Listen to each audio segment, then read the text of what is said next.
Bonjour à tous. Alors, aujourd'hui, je suis là pour vous transmettre une canalisation. Cette canalisation m'a été transmise en pleine nuit. Donc, on m'a demandé en fait de prendre mon téléphone et de le mettre en mode dictaphone pour pouvoir garder une trace de tout ce que je recevais de façon instantanée. Et ensuite, je l'ai recopié en fait sur ma tablette pour pouvoir vous la lire. C'est pourquoi je vais pas recevoir cette canalisation en direct. Je pense qu'à la fin de ce texte que je vais vous lire, je pense qu'il y aura un fond supplémentaire qui me sera envoyé et que je vous donnerai donc en direct. J'en suis même pas certaine, on verra bien, peu importe. Mais en tout cas, du coup, l'idée principale est là. Donc, j'ai reçu cette canalisation de la part de la source. On est de plus en plus sur Terre à recevoir ce genre de messages à diffuser au plus grand nombre. Et, euh, et aujourd'hui, je suis à la fois honorée, honorée, surprise de faire partie de ces gens à qui on demande en fait de transmettre ce genre de message. Donc voilà, je vous transmets ce message à qui on a donné un titre. J'ai trouvé ça magnifique et en plus c'est vraiment quelque chose qui me parle, c'est quelque chose que j'ai appris à comprendre. On vit souvent la vie, vous allez le comprendre, hein, de façon, comment dirais-je, de façon, on fait pas attention quoi, on prend la vie, on prend pas la vie comme elle vient. On se dit que notre vie est définie, qu'on doit tous faire les mêmes choses, etc. Et en fait, on en a complètement oublié ce qui est vraiment la vie. Donc ce message, il est vraiment là pour rappeler ça, et le titre en fait veut tout dire. Le titre est tout simplement La vie est un rêve. Parce que, et forcé de le constater, je le vois, je le vis, je le constate tous les jours. La vie est vraiment un rêve en fait. Quand on se rappelle de comment la vivre. Donc voilà, je me tais et je vous transmets du coup tout ce que j'ai recopié. Voilà. La vie est un rêve. La vie est un rêve que l'on écrit à chaque pensée, à chaque parole, à chaque acte. La vie n'est rien d'autre qu'une réalité alternative, une expérience qui, si on la vit telle qu'elle est, se transforme en paradis sur terre. De par nos pensées, nous écrivons notre réalité et cela crée les événements qui viennent à nous mais aussi autour de nous. C'est pourquoi toutes les personnes qui sont entre guillemets positives n'ont jamais aucun problème dans cette expérimentation qu'est la vie, bien entendu en dehors des expériences qui sont écrites afin de nous faire évoluer vers la meilleure version de nous-mêmes. Car oui, chaque épreuve n'est en fait qu'une expérimentation. Et cette expérimentation est vécue comme épreuve par certains. Et par d'autres, elle est vécue comme ce qu'elle est, une expérience. Dans ce cas précis, la personne ne subira pas l'expérimentation et ne le vivra pas comme une épreuve, seulement comme une expérience, ce qu'elle est en réalité. Nous avons cessé de rêver. Nous avons accepté de croire que la vie était parfaitement définie. Entre guillemets, métro, boulot, dodo, expression que nous connaissons bien nous les humains. Nous avons accepté de croire que seuls certains pouvaient prétendre au métier de leur rêve. Nous avons accepté de faire comme tout le monde, ce que la société nous demande et qu'importe si cela nous rend malades. Nous l'acceptons. Nous acceptons car nous y croyons profondément. Seulement, nos croyances définissent notre expérience sur cette terre. Nos croyances nous limitent, nous dirigent. Nous pensons profondément que la vie va s'écrouler si nous sortons de ce système qui nous est dicté depuis toujours. Mais si c'était le cas, pourquoi certains vivent le paradis sur terre? Pourquoi certains sont profondément heureux? Pourquoi certains ne s'écroulent pas quand une expérience dérangeante se produit? Pourquoi certains, pour une expérience absolument identique à la vôtre, le prennent avec le sourire? Ou du moins se relèvent rapidement, car ils créent leur réalité et ont parfaitement conscience que cet événement désagréable n'est là que pour les faire réagir ou leur apporter quelque chose de mieux, de plus beau. Si nous arrêtions d'accepter l'inacceptable, que se passerait-il? Nous ressentirions de la peur, oui, mais nous irions vers nous-mêmes, en nous-mêmes. Si nous arrêtions d'accepter l'inacceptable, nous pourrions regarder la beauté du monde et cesser de regarder notre propre vie nous échapper. Nous profiterions de la vie, de la chance que nous avons de vivre, qui puisait sur une si belle planète. Planète que nous pillons, par le voile que nous avons accepté de nous mettre devant les yeux, sous prétexte que c'est la norme. Si nous arrêtions d'accepter l'inacceptable, nous nous permettrions de sourire, vraiment, et non plus qu'en surface, nous serions profondément et véritablement heureux. N'oublions pas que le monde, cette terre, est ce que nous en avons fait, car oui, nous sommes tous responsables. Notre conscience étant endormie, nous acceptons de nous voiler la face en croyant nous protéger, mais en réalité, nous ne faisons que vivre dans le déni de notre propre conscience. Allons trouver en nous-mêmes le bonheur, car il ne se trouve qu'en nous. Le bonheur n'est et ne sera jamais grâce à quelqu'un, grâce à un travail ou grâce à une maison. Cela ne fait que participer au bonheur, mais le bonheur est bel et bien en nous. Une fois que nous avons trouvé ce bonheur où il se trouve véritablement, plus rien ne peut nous l'enlever, plus aucune expérience ne peut nous l'éteindre. Et nous pouvons à ce moment-là répandre, vibrer ce bonheur, et bien au-delà de nous-mêmes. Nous rayonnons alors ce bonheur en chaque personne qui nous croise, et donc à la planète en son intégralité. Nous allons vers un monde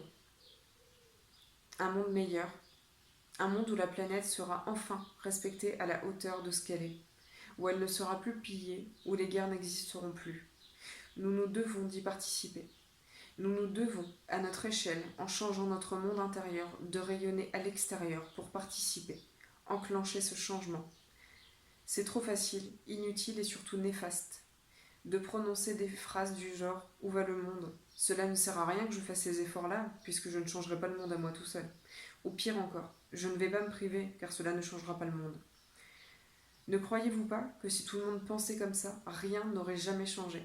Ne croyez-vous pas que si, par exemple, aucune femme ne s'était battue pour au passage réveiller des centaines, voire des milliers de femmes pour le droit légitime des femmes, rien n'aurait jamais changé? Il est temps de cesser de créer des égrégores sur le fait que rien ne changera et d'inverser la tendance. Reprenons notre capacité de créateur et faisons de ce monde un monde où il fait bon vivre. Et cela commence par notre monde intérieur. Cela commence par nous-mêmes. Cela commence par nous accepter tels que nous sommes. Écouter notre moi profond, notre moi véritable, qui se meurt et qui nous hurle de reprendre conscience, de reprendre la foi en la vie et qui nous supplie de redevenir le créateur de notre vie. De reprendre ce qui est de notre responsabilité, afin de vivre et plus juste survivre. La vie n'est pas faite pour subir, attendre que le bonheur nous tombe dessus. Nous sommes des créateurs. Acceptons-le et vibrons-le. Certains diront, penseront, oui, mais comment ça se fait qu'il y a des guerres? Oui, mais comment ça se fait que... Plein de choses. J'entends, je comprends. Pendant des années, j'ai pensé comme ça. Jusqu'à ce que je me décide de changer. Faut pas oublier que la source, l'univers, la vie, appelez ça comme vous voulez, nous laisse notre libre arbitre. Je vais pas épiloguer là-dessus parce que je pense que c'est pas la bonne vidéo. J'entends qu'il faut que je le fasse un minimum. En gros, un truc tout bête. Quand on regarde les infos, c'est un exemple. Hein. Si on regarde les infos en se disant ah là là là là, cette guerre, je sais pas, hein, c'est un exemple, hein, cette guerre, mais où est-ce que ça va nous mener? J'espère que ça va pas nous tomber dessus, j'espère que ça va pas venir jusqu'à nous, ce genre de choses. En fait, on crée ce qu'on appelle un égrégore de négativité. Un égrégore qui installe et en fait qui nourrit, qui va nourrir directement. Tout n'est qu'énergie, tout est relié, nous sommes tous reliés les uns aux autres.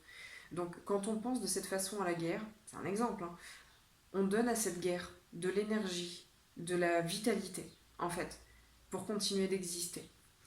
Euh, le but, en fait, je dirais, c'est de trouver le juste milieu. Le juste milieu entre ne pas se voiler la face, parce qu'à un moment donné, on est responsable, en fait, de tout ce qui se passe sur la Terre. On est responsable de tout, sans la moindre exception.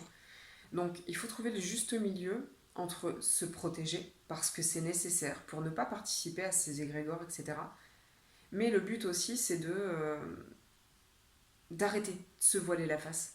D'arrêter de faire comme si, là je parle plus du sujet de guerre ou toute autre chose, je parle de la façon dont on traite le monde, dont on traite les animaux, enfin, c'est un exemple, hein, dont on se traite en tant qu'être humain, nous-mêmes, enfin, et en fait tout ça là, c'est de notre responsabilité que d'arrêter. de se voiler la face parce qu'on croit se protéger. Mais j'aime beaucoup cette phrase qui a été dite et que j'avais déjà reçue. euh, Vivre dans le déni de sa propre conscience. C'est réel. Alors, moi, sur plein d'exemples, j'ai changé fondamentalement ma vie. Il y a plein de choses en fait où j'étais pas en accord, où je me disais, mais est-ce que tu es sûr que c'est normal là ce que tu es en train de faire? Je vais pas donner de détails parce que ça ne regarde. Enfin, ça me dérange pas de vous en donner, mais je veux pas donner de leçons en fait. Donc je préfère me taire sur les détails du pourquoi. Mais en fait, il y a plein de choses sur lesquelles du coup j'ai arrêté. J'ai arrêté de consommer d'une certaine façon, j'ai arrêté de penser d'une certaine façon, parce que je ne pouvais plus en fait me voiler la face parce que j'avais parfaitement conscience que ça me bouffait de l'intérieur quoi. J'étais dans le déni de ma propre conscience, c'est exactement ça. Et j'ai encore du travail à faire, c'est logique, enfin ça coule de source. Mais en fait vraiment, j'ai jamais été aussi proche de mon moi intérieur, de mon propre respect. J'ai trouvé, enfin, je suis en train de trouver le juste milieu entre vivre en parfaite adéquation avec ce que je suis, avec ce que je veux et avec ce que je vaux, arrêter de me voiler la face, mais me protéger en parallèle quand même. Ce que je veux dire par là, c'est ça me sert à rien en fait de regarder les infos et de me dire oh là là là là, mais qu'est-ce qui se passe dans le monde et non, ça j'ai arrêté, ça ne me sert à rien et ça nourrit en fait ce qui se passe. Par contre, je décide de mettre plein de lumière, de mettre plein d'amour, de penser à toutes ces personnes qui malheureusement le vivent et de leur envoyer tout mon amour. Tout est énergétique, hein, c'est simple, hein. Enfin c'est simple. C'est plus simple que vous ne pourriez l'imaginer. C'est bien plus simple que vous ne pourriez l'imaginer. Il suffit, à notre hauteur, de faire tout ce qu'on peut faire pour eux. C'est-à-dire qu'on peut leur envoyer de façon énergétique, et ils le reçoivent, je vous le garantis, de l'amour en abondance, en fait.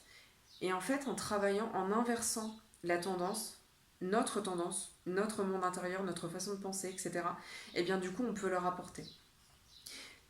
Si tout le monde c'est dans un monde idéal, hein. Mais en fait, on va vers ce monde idéal. Je ne sais pas quand, je ne sais pas dans combien de temps, combien d'années, combien de décennies, peu importe. Mais on y va en fait. En, en pensant, si on pensait tous de cette façon, c'est-à-dire si on envoyait tous, mais tous, hein, de l'amour, toute la planète se mettait à envoyer de l'amour vers une guerre bien précise, bien en fait, cette guerre s'arrêterait d'elle-même. Parce que je ne sais pas comment, et ça c'est le travail de la source et ils le feront très bien, et en fait, ils arriveraient à arrêter. Ils trouveraient la solution. Enfin, la solution, elle est déjà trouvée. Mais en fait, on leur donnerait l'énergie nécessaire à ce que tout ça, ça s'arrête. Sauf qu'en fait, en pensant de façon négative, on alimente, en fait, toutes ces choses qui se passent sur la Terre. Donc, je pense qu'il est grand temps qu'on reprenne ce qui est de notre responsabilité. Je ne suis pas en train de dire que la guerre qui se passe je ne sais où est de notre responsabilité. C'est pas du tout ce que je dis. Par contre, on peut participer et faire tout ce qui est en notre pouvoir, en nos capacités, pour que ça s'arrête au plus vite. On peut, à petite échelle, à notre échelle en fait, faire tout ce qui est juste et bon pour nous. On peut tous arrêter de faire ce qui n'est plus juste et bon pour nous. On peut tous arrêter de faire ce qui nous paraît pas raisonnable. On peut tous, à notre échelle, lancer, programmer, déprogrammer en fait des petits changements. On peut tous le faire. Si chacun commençait à le faire à son échelle encore une fois, eh bien le monde commencerait déjà à changer. Et en fait, on va déjà vers là-bas. Il y a de plus en plus de gens qui sont en train de s'ouvrir à tout ça et de comprendre qu'ils sont créateurs de notre réalité, qui sont créateurs de façon consciente ou inconsciente, de façon, comment dirais-je, de façon que ce soit eux qui créent un événement ou pas, ça on s'en fiche. On peut tous participer. Donc, je vais terminer là-dessus. Je pense qu'il est grand temps qu'on reprenne tous, j'ai déjà dit, hein, mais c'est tellement important qu'on reprenne tous notre responsabilité et qu'on fasse ce qu'on peut à notre échelle. Écoutez-vous, écoutez ce qui se passe dans votre cœur. Écoutez tous ces petits moments qu'on a arrêté d'écouter en fait, tous ces petits moments où on fait quelque chose, mais du quotidien quoi. Que ce soit dans notre alimentation, dans notre façon, je sais pas moi, euh, on regarde plus la vie, on regarde plus le monde, on regarde plus le soleil. Mais on a la chance de vivre sur une planète mais magnifique quoi.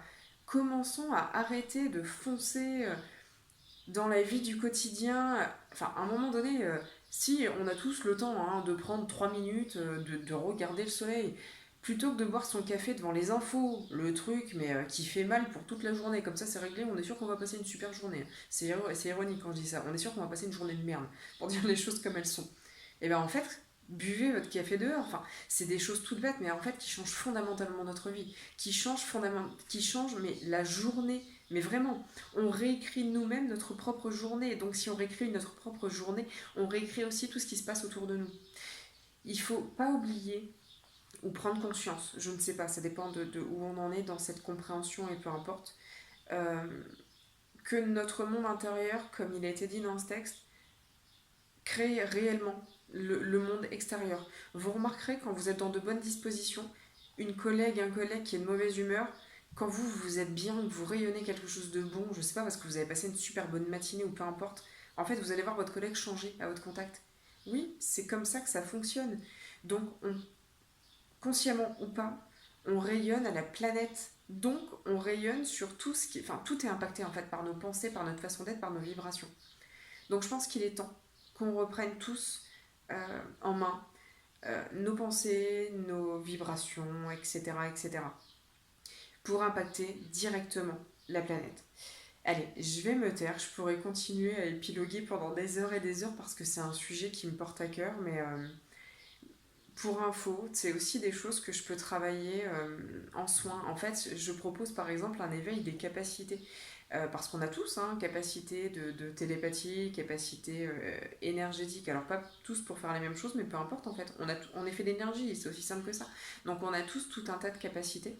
On est tous capables d'utiliser, comme je disais, la télépathie, la clairvoyance, la clairaudience, ce genre de choses. Euh, et donc en fait, si vous voulez, je propose en fait ce genre d'atelier en individuel pour le moment, même si je sens que je suis portée pour le faire aussi en collectif, mais peu importe, pour l'instant je le fais en individuel. Et donc je propose des séances soit d'une heure et demie en fait, pour approfondir ce genre de sujet, pour vous apprendre en fait ce genre de choses, comment faire pour entendre son âme, pour prendre contact pardon, avec son âme, etc. Donc si ça vous intéresse, évidemment, vous n'hésitez pas à me contacter et vous pouvez prendre directement rendez-vous en fait sous le lien qui se trouve sous la vidéo. Voilà, voilà, c'est tout pour aujourd'hui parce que je pense que c'est très largement suffisant. Je vous souhaite de passer une belle journée et je vous dis à bientôt.